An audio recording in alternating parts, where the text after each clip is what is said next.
Today we're going to do section 11.2, which is radical equations.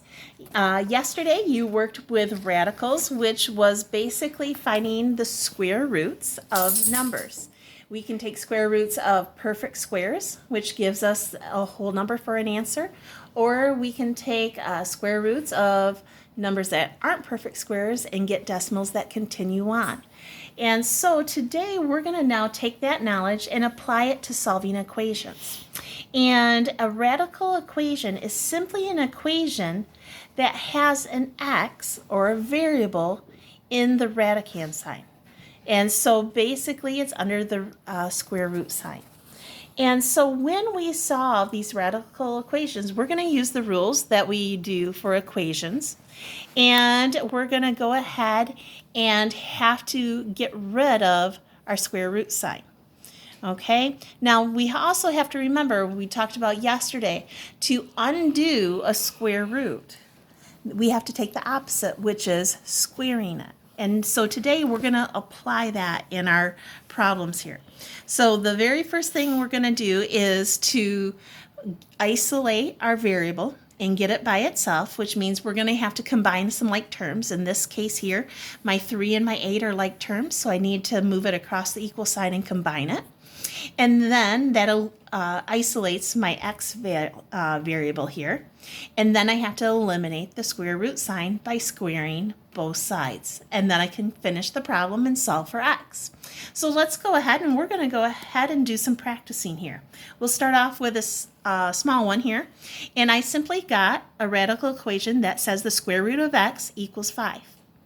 Now to solve for this, in a sense, basically it's asking what number can I put underneath the square root sign. Once I take the square root of it, I will get 5. Okay, and so what we're going to do is, to get my x's all by itself, I need to cancel out the square root. And to cancel out that square root, I need to square it. And that eliminates the square root, leaving me just x. And that's what I want to get at. So remember, when we do equations, when I do something to one side of the equation, I have to do the exact same thing to the other side. So I have to square 5, which gives me 25. Now, when you solve radical equations, we have to get in the habit of always checking our work, because sometimes we're going to run into problems where, even though we did our math correctly, once I put that variable back into the equation, it is not going to be a true statement. So that's one thing different with radical equations. We have to make sure we double check our answers. So to do that, we're going to put our x back in. What is the square root of 25? Well, we know the square root of 25 is 5. It's a perfect square. And we end up with the same equation. So square root of 25 is 5 equals 5. That is correct. And so we know we have the right answer. Our x equals 25. Okay, let's go ahead and let's work with this equation here. This equation says that I have the square root of 8, which equals negative 8.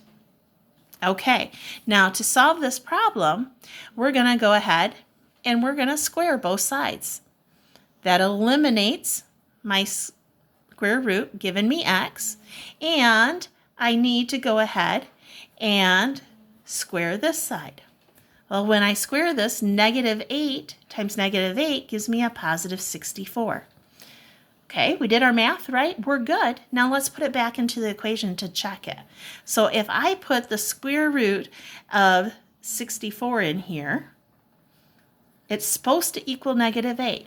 Well, let's see. What is the square root of 64? It's 8. Is that the true statement? Does 8 equal negative 8? No, it does not. And so this is what I was talking about. Even though we did our math right, when I put it back in, we might not get the correct answer. There is no solution for this. Okay, no real solution for this. Okay, because of this negative 8 portion. When I take the square root of it, I am taking the square root of the positive number, and that can't turn into a negative 8. So we have to be careful. Even though we can do all our math right, we need to always double check to see if I've got the right solution. Okay, let's go on and let's do a little bit larger problem here. like we had at the beginning. The very first thing I'm going to do is I'm going to combine my like terms. So here to combine my like terms, I needed to move this number 2 over on the other side of my equal sign. So because I'm moving it across the equal sign, I took the opposite of it. And so I had to subtract. And once I subtract, 8 minus 2 is 6. And I'm left with the square root of 3x equals 6. Now, if you notice, I already wrote in here squaring it. Why did I square it? Well, I wanted to eliminate that square root sign. And so once I do that, it eliminates it, giving me just 3x, what was left underneath the radicand sign. And once I square this, I get 36. Now, this looks like a normal equation.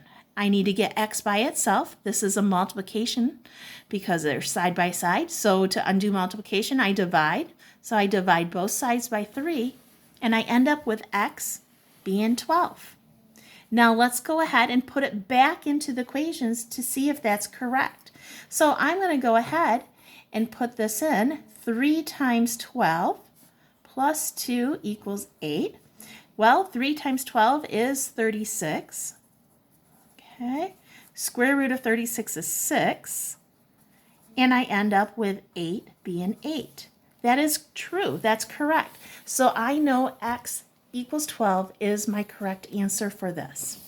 Okay, let's do a couple more problems here, and let's see how we do.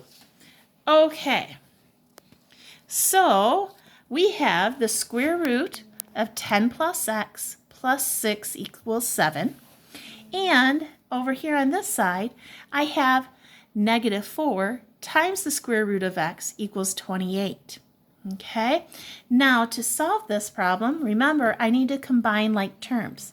So I need to move this 6 over here to this side, and I'm left with 10 plus x under the radicand with 1. Okay, how do I get rid of this square root sign? Remember, I'm going to square it. What I do to one side, I have to do to the other side. 1 squared is 1. This eliminates my radicand sign, and so I'm left with what's underneath it, which is 10 plus x. Now, one last step is my goal is to get x by itself. How do I do that? I've got to subtract the 10. So 1 minus 10 is negative 9. Okay, this could be the answer. I always have to double check. So I'm going to put this back into my problem. 10 plus a negative 9 plus 6 equals 7. So 10 minus 9 is 1. What is the square root of 1? Square root of 1 is 1. And it looks like I have the correct answer, so we are good with that. Okay, let's go ahead and check this problem over here now. If you notice, these are side by side. When they're side by side, that means multiplication. So how do I undo multiplication? I have to divide. So I'm going to divide both sides by 4. Now I can do this because it is not stuck underneath the radicand sign. So I can go ahead and eliminate it, making it easier and leaving me just the square root of x. And 28 divided by a negative 4 is a negative 7. Okay, now I need to get rid of the square root sign, so I'm going to square both sides, and I end up with x, what's underneath my radicand, and I get 49. Now let's go ahead and put it into our equation, and I got 4 times the square root of 49 equals 28. What is the square root of 49? It's 7. Okay, and negative 4 times 7 gives me negative 28 and 28. Are those the same thing?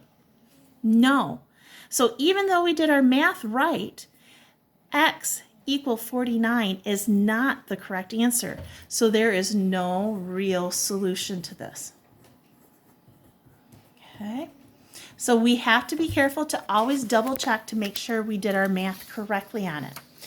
Okay, so it says sometimes when we do it, remember, just like we observed here, there is no solution to it. Okay, even though we do our math correctly, it cannot happen. Because if you notice, sometimes we'll find out in this case, I'm left with the square root, move the 4 over here, and I get a negative 3. Okay? When it's a simple problem, whoops, sorry about that, and I'm left with this, I know that there is no way that I could put negative 3 in here or a positive 3 in here and get negative 3. So without having to square everything, I can recognize right away that this is no solution.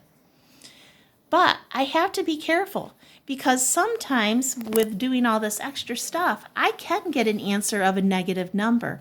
But when I put it back in here, it actually solves it. So I just can't assume because there's a negative number over here that it's always going to be a no solution. So we really do have to follow through and double check our homework assignment. So let's go ahead and let's do this one here at the end. This one looks like the most complicated problem here. So what is the very first thing I'm going to do? Well, notice that 4 is stuck to my square root sign. So I want to eliminate it and that it's not underneath it, so I can go ahead and work with it still. I'm going to divide both sides by 4, canceling it out, and so on this side I'm left with the square root of 2x plus 1, and 24 divided by 4 is 6. Now, if you notice, this all is underneath the square root sign. So the very next step I have to do is eliminate that square root. So I'm going to go ahead and square both sides. And I'm left with 2x plus 1 equals 6 squared is 36. Go ahead, subtract the 1, and I'm left with 2x equals 35. Okay, now go ahead and divide by 2. And I'm left with x equals 35 over 2. Okay, now we did our math right. It's possible this could work out depending what's underneath our square root sign, so we need to go ahead and double check our answer.